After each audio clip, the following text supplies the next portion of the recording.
বাংলাদেশের চলচ্চিত্র ইতিহাসে তুমুল জনপ্রিয় এক গান এই মন তোমাকে দিলাম।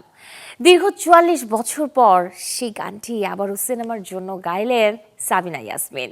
নতুন সঙ্গীতায়োজনে গানটি তিনি গেয়েছেন দম ছবিতে। ১৯৮২ সালে মুক্তি পায় ফখরুল হাসান বৈরাগী পরিচালিত ছবি মানসী, যেখানে ব্যবহৃত হয় সাবিনা ইয়াসমিনের গাওয়া এই মন তোমাকে দিলাম গানটি। গাজী মাজহারুল আনোয়ারের লেখায় যার সুর ও সঙ্গীতায়োজন করেছেন আনোয়ার পারভেজ। ৪৪ বছর পর নতুন করে আবারও পুরনো গানটি গেয়েছেন সাবিনা ইয়াসমিন। এবারের গানটিতে নতুন কথা যোগ করেছেন তন্ময় পারভেজ আর সঙ্গীত পরিচালনা করেছেন আরাফাত মহসিন নিধি। ১১ মার্চ দুপুরে রাজধানীর একটি স্টুডিওতে হয়েছে গানটির রেকর্ডিং। মানসী ছবিতে ওয়াসিম আর রোজিনাকে দেখা গেলেও দম সিনেমায় পর্দায় দেখা যাবে আফরান নিশো আর পূজা চেরিকে।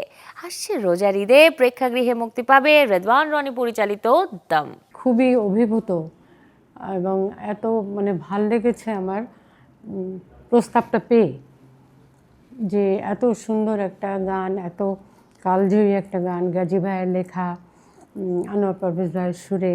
তো এই গানটা আবার নতুন করে যখন আমাকে গাইতে বলা হলো দম ছবিতে, তো আর মিউজিক ডাইরেক্টর হচ্ছে নিধি, আমাকে যখন বললেন তো আমি খুব খুশি হলাম। আমার খুব ভালো লেগেছে।